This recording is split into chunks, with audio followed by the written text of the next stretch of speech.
Isang makabuluhang seremonya ang matagumpay na isinagawa ng Special Action Force sa pamumuno ni Police Major General Mark D. Pespes, Director SAF, matapos ang closing ceremony ng SAF Commando Corps kahapon na ginanap sa Headquarters SAF Fort Santo Domingo, Santa Rosa City, Laguna. Dumalo bilang guest of honor and speaker ang kalihim ng Department of the Interior and Local Government na si Juanito Victor John Vic Rimulya, kasama si Police Brigadier General Aligre L. Martinez, Director ng Philippine National Police Training Service. Sa kanyang talumpati, kinilala ni Secretary Rimulya ang mga nagtapos bilang the best and the brightest. Ayon sa kanya, ang pagiging isang SAF Commando ay hindi lamang personal na tagumpay, kundi isang malalim na paninindigan sa tungkuling paglingkuran ang bayan ng may katapatan, tapang at dedikasyon. Binigyang diin din niya ang kahalagahan ng pananatiling tapat sa sinumpaang tungkulin at sa sambayanang Pilipino. Sino bang hindi gusto maging SAF?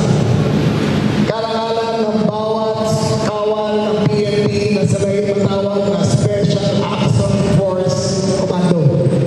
At kayo yun. Kahit saan kayo punta, talaga na yan. Ako ay SAF. Ako'y tinapos ko ang SAF. Marami akong pinagdaanan sa SAF. Stay true to your oath. Stay true to your oath.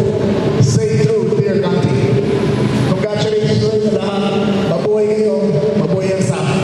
Mabuhay PNP. Samantala, personal ding kinilala ng kalihim ang mga contingents ng SAF na kumatawan sa Pilipinas sa prestihiyosong UAE SWAT Challenge 2026 bilang pagpupugay sa kanilang natatanging performance at dedikasyon sa international stage. Dumalo rin sa seremonya ang pamilya, kaibigan at mga kasamahan na mga nagsipagtapos upang saksihan at ipagdiwang ang bunga ng kanilang sakripisyo at matinding pagsasanay. Ang matagumpay na pagtatapos na ito ay patunay ng patuloy na pamamayani ng kahusayan, tapang at walang sawang serbisyo ng Special Action Force para sa bayan. Ito ang patuloy na pagpapatatag ng isang bagong PNP para sa bagong Pilipinas.